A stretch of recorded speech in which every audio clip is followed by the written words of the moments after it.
In the mid-19th century, a poor schoolteacher from southern China had a vision. He believed he was the younger brother of Jesus Christ, sent by God to destroy demons and cleanse the earth. Within a few years, this man would lead one of the bloodiest civil wars in human history. His name was Hong Xiuquan, and he nearly brought down the Qing Dynasty. Born in 1814, Hong was the son of poor farmers in Guangdong province.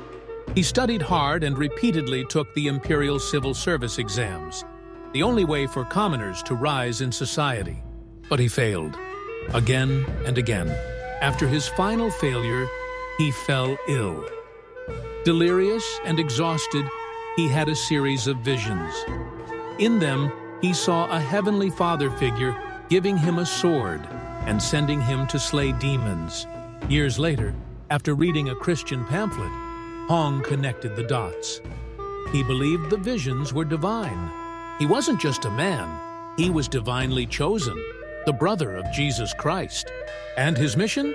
To rid China of corruption, idolatry, and the Manchu-led Qing Dynasty.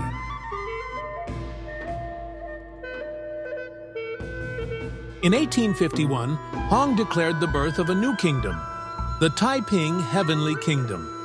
He and his followers launched a rebellion to seize control of China. What began as a spiritual movement became a full-scale war. The Taipings were fanatically devoted. They believed they were building a kingdom of equality and purity. They banned opium, alcohol, gambling, and foot-binding. Land was to be shared.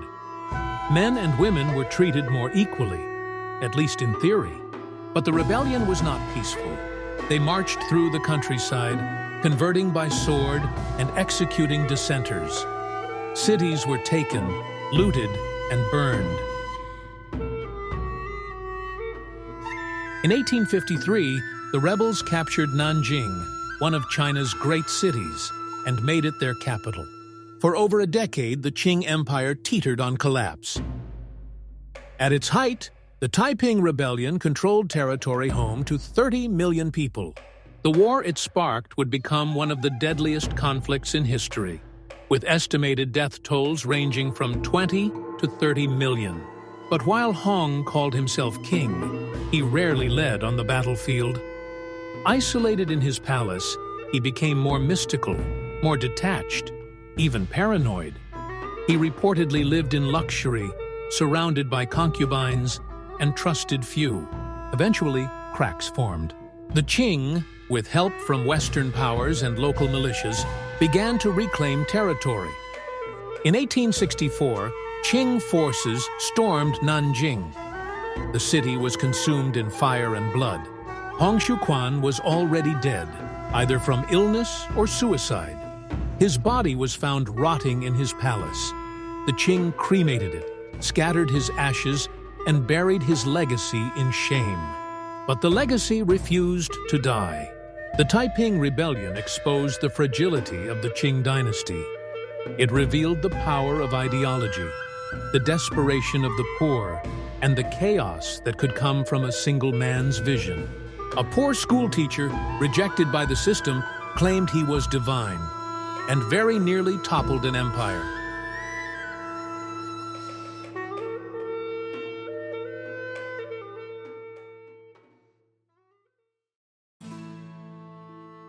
Imagine this. You're a soldier, loyal to your king. You bleed on the battlefield in his name. And then, he executes you. Not for treason, not for mutiny, but as a warning to everyone else. This is the brutal story of Peter the Cruel, the king who turned on his own army. Peter White of Castile became king in 1350. He was just 15 years old. Young, unproven, but charismatic. At first, they called him Peter the Just. He promised order, law, fairness. But power changed him, and his new name would be Peter the Cruel. Peter ruled with an iron fist. He executed nobles, clergy, even family. But his most infamous act came during the Castilian Civil War. And it didn't target his enemies. It targeted his own men. In 1359, Peter crushed a rebel stronghold at the town of Toro. Victory was his. His army returned, expecting praise, rewards, honor. Instead, he accused them of cowardice. He said they hadn't fought hard enough, that they'd shown fear, and that fear could spread. So he did the unthinkable. He ordered the execution of hundreds of his own soldiers. No trial, no mercy, just a public warning. Loyalty isn't enough. Why would he do this? Was it madness or strategy? Some say he was paranoid, obsessed with betrayal. Others say he wanted to rule by fear. But whatever the reason, it backfired. Morale collapsed, troops defected, and the king's name was forever stained. In 1369, his half-brother returned with an army, captured Peter, and killed him, stabbed to death by men who once swore loyalty. Peter the Cruel died as he ruled, brutally, alone, surrounded by enemies wearing the faces of allies. So what makes a king truly powerful? Maybe it's not fear. Maybe it's trust. Want more stories of ruthless rulers and forgotten battles? Hit subscribe and don't miss the next one.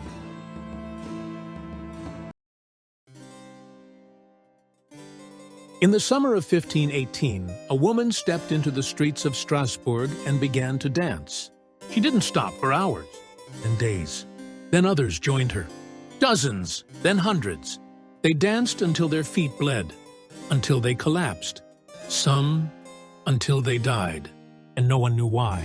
This is the story of the Dancing Plague, one of history's strangest and most disturbing mass events. It began with a single woman, Frau Trophäa. One hot day in July 1518, she began to twist, sway, and spin in the middle of the street.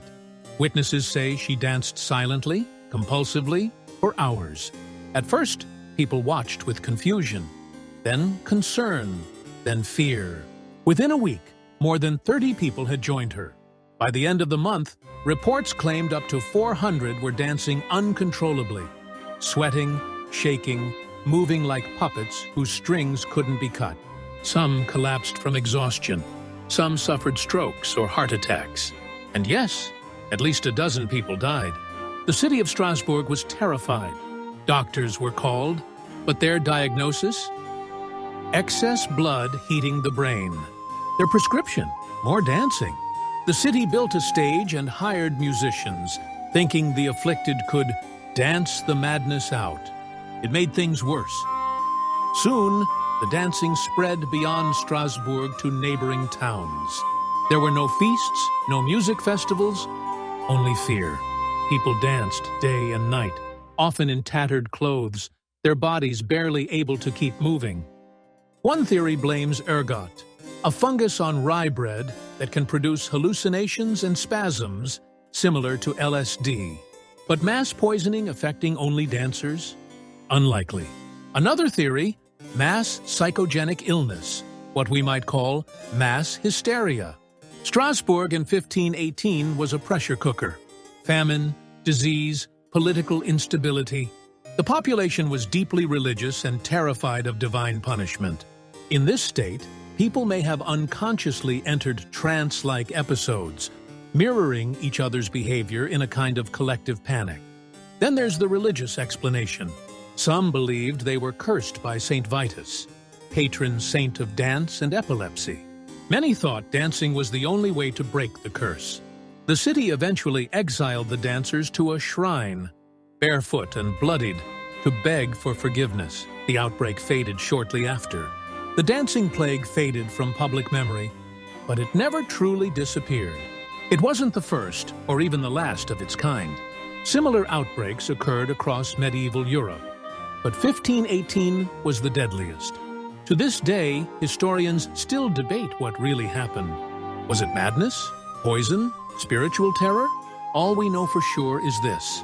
In 1518, in one of the strangest corners of history, people danced until they died, and no one ever figured out why.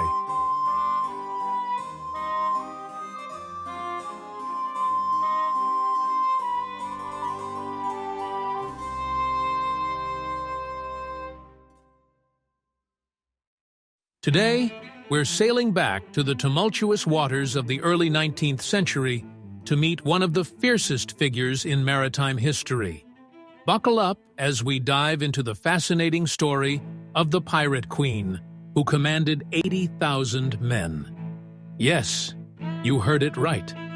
A queen of pirates. This is the tale of Qing Shi. Qing Shi, born Xu Yang, was a Cantonese woman living in a male-dominated society in Guangzhou, China. Her life took a dramatic turn when she married the notorious pirate Cheng in 1801. Cheng commanded the Red Flag Fleet, a pirate confederation that terrorized the China Sea during the Qing Dynasty.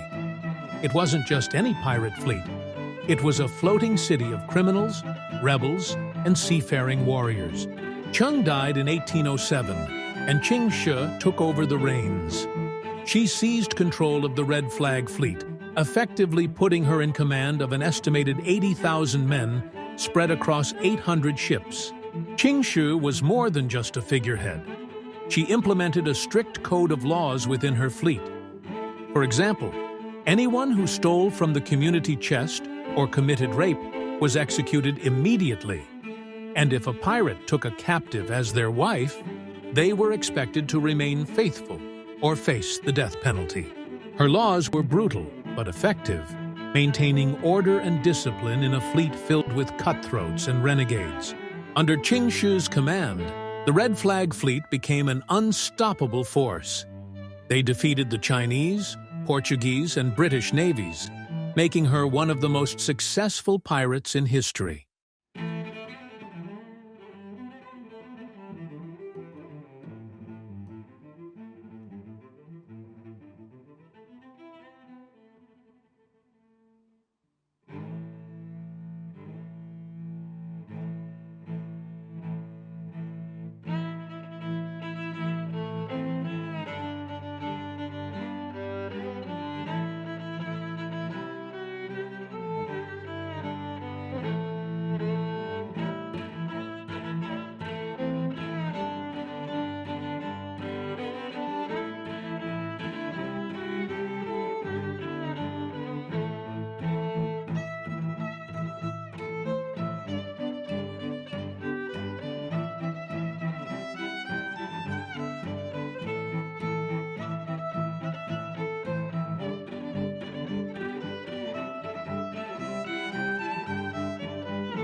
On August 6, 1945, the world changed forever. A U.S. bomber dropped the first atomic bomb over Hiroshima, Japan, killing tens of thousands in an instant. It was a level of destruction humanity had never seen before.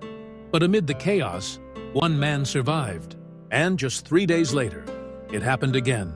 This is the story of Tsutomu Yamaguchi, the man who lived through both atomic bombings. A man whose life was nearly erased twice, but who lived to tell the world what it felt like to stand at ground zero. Twice. Yamaguchi was a 29-year-old naval engineer working for Mitsubishi Heavy Industries. In early August 1945, he was on a business trip to Hiroshima, helping design oil tankers for the Japanese war effort. On the morning of August 6th, he was preparing to leave the city and return home to Nagasaki. Then the sky lit up. At 8:15 a.m., he saw a blinding flash. Like the magnesium light of a photographer, he later recalled. A moment later, the shockwave hit.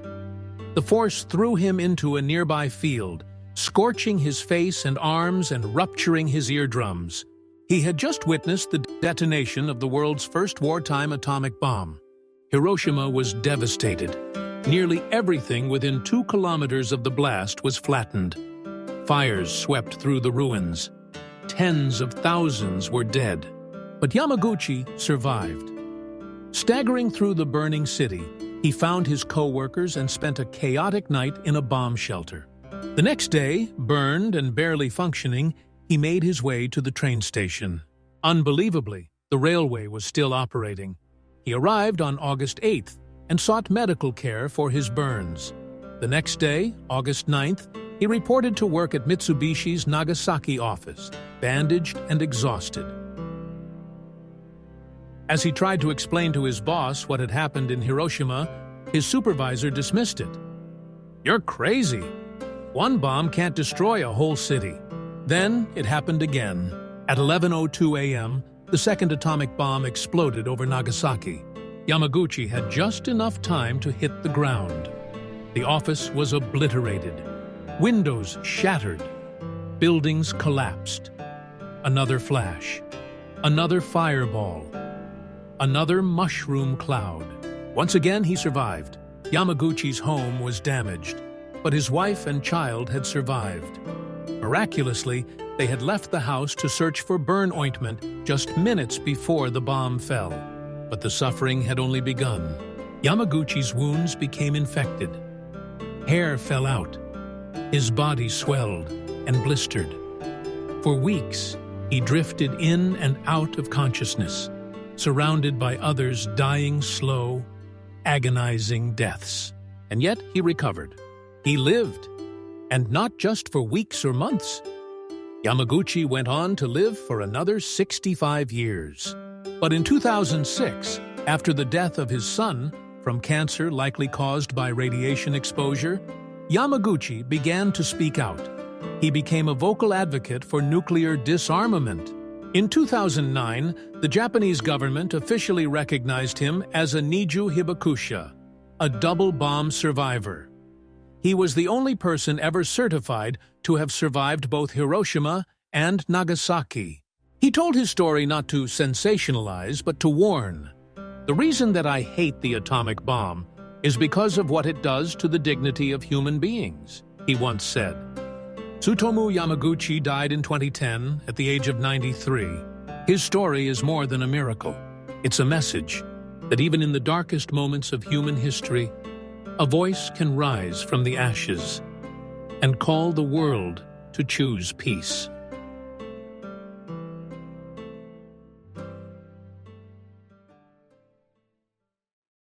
In 1901, a group of sponge divers off the coast of a tiny Greek island made a discovery that would baffle the world for more than a century. Among the ruins of a sunken Roman-era ship, they found statues, coins, and pottery. But buried in the mud was something no one could explain, a lump of corroded bronze and wood, broken, unrecognizable. But inside, gears, cogs, precision unlike anything ancient people were supposed to have. What they found was the Antikythera mechanism, a 2,000-year-old machine so advanced, some call it the world's first computer.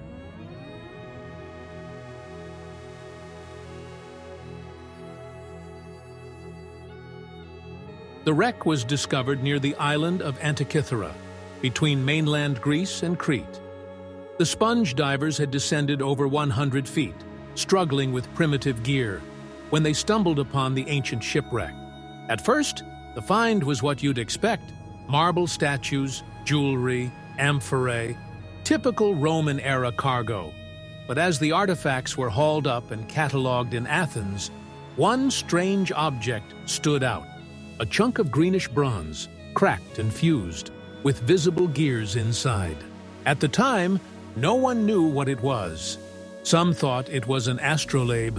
Others thought it was nothing more than a fancy clock. They couldn't have been more wrong.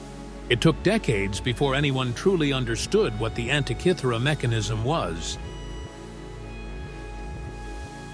CT scans and X-rays in the early 2000s revealed over 30 intricate bronze gears, interlocked with mathematical precision. The machine wasn't decorative, it was functional.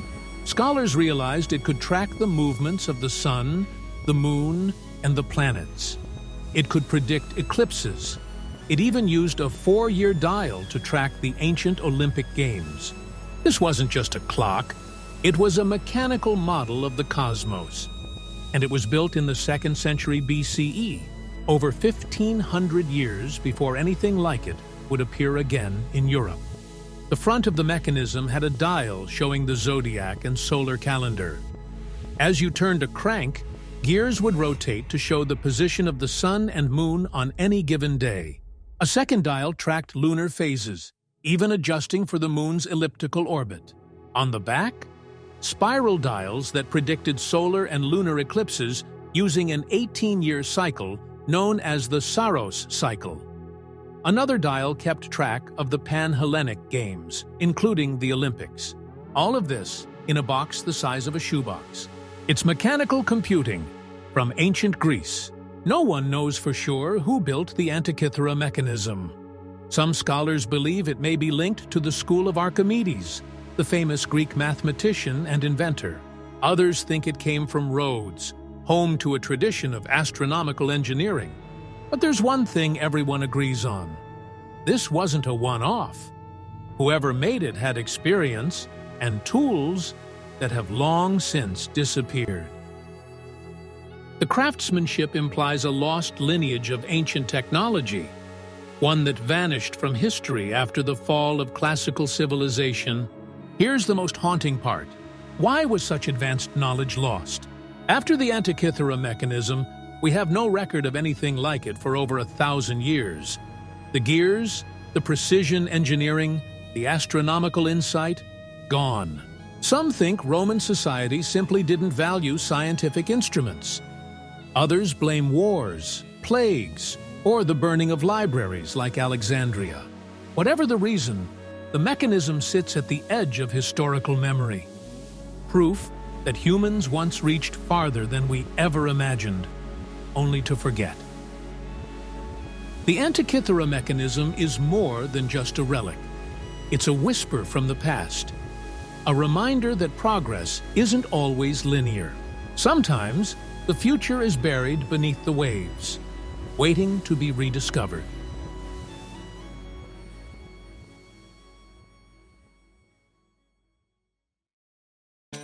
If war breaks out between Israel and Iran, it almost certainly wouldn't stay between them.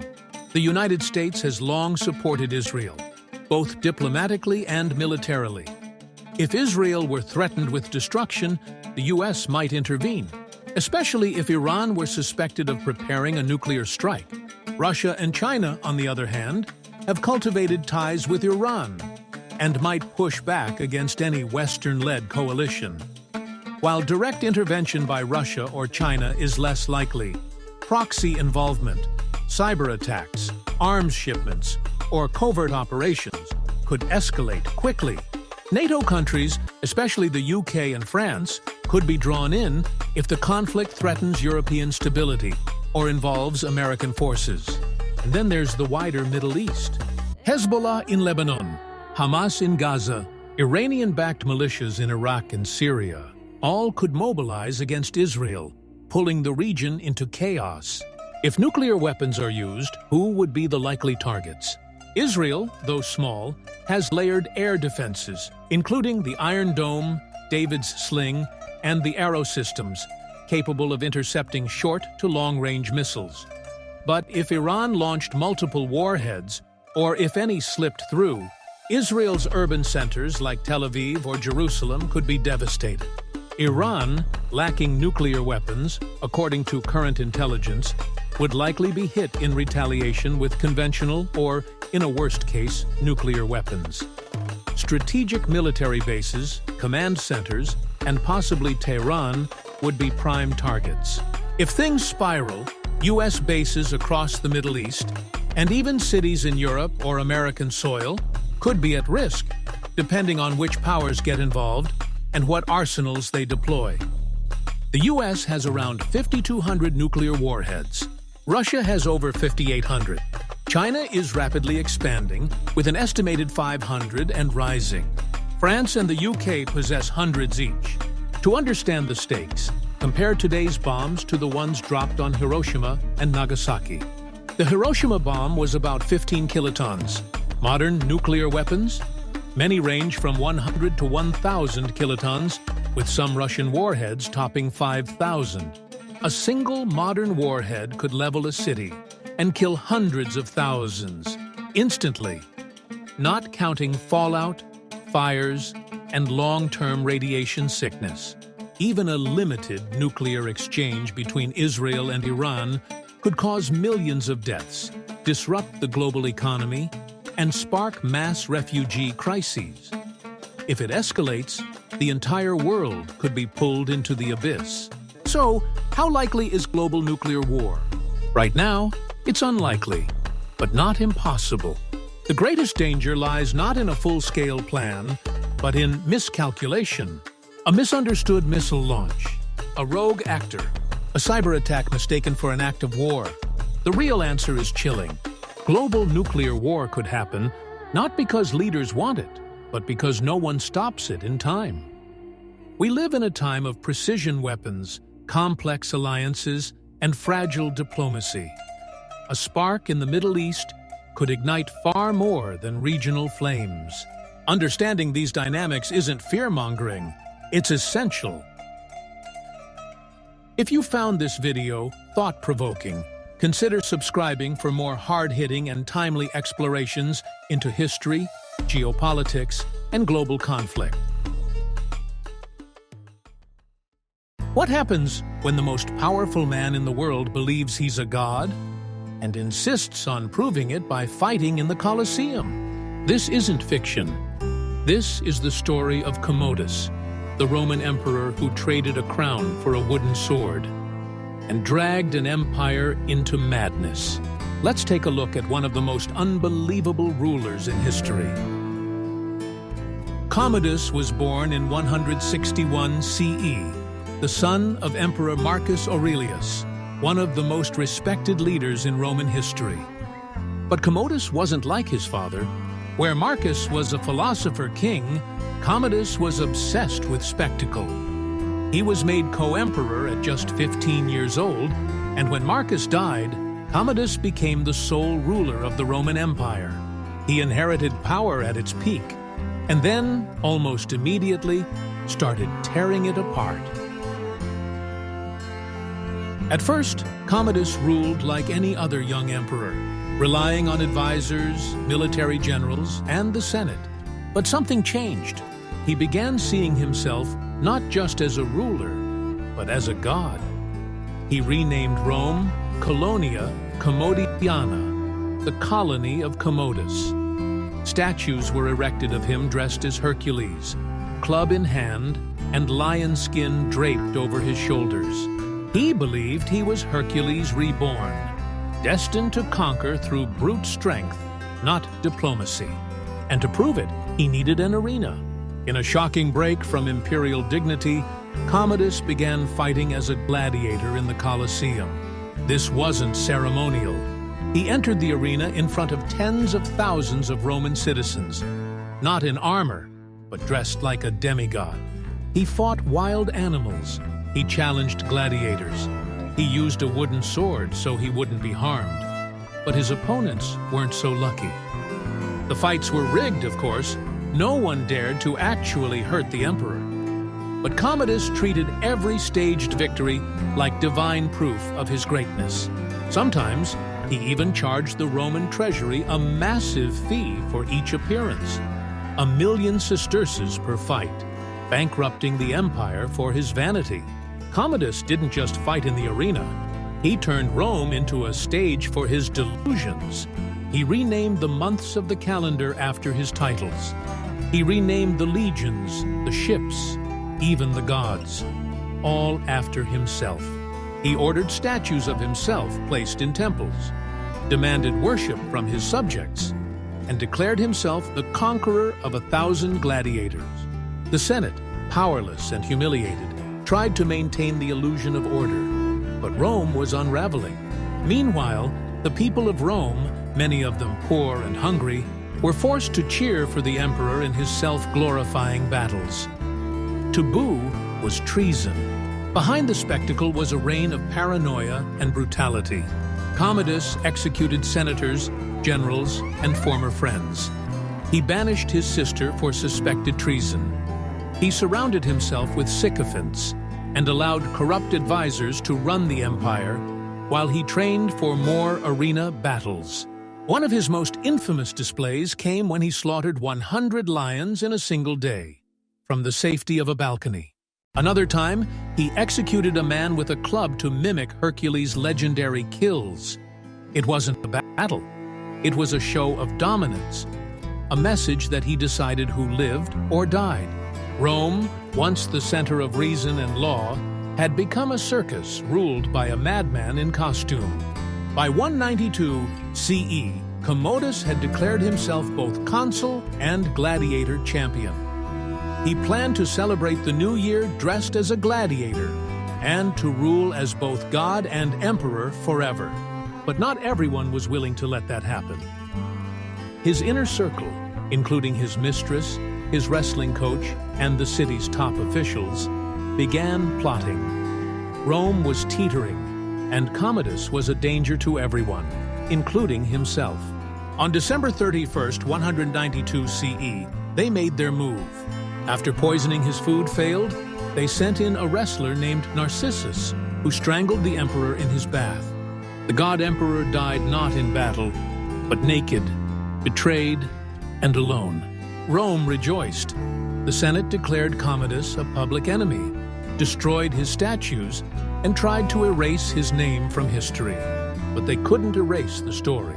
The tale of an emperor who fancied himself a god, who fought fake battles while the empire burned, has echoed through time, as a warning of what happens when delusion meets absolute power.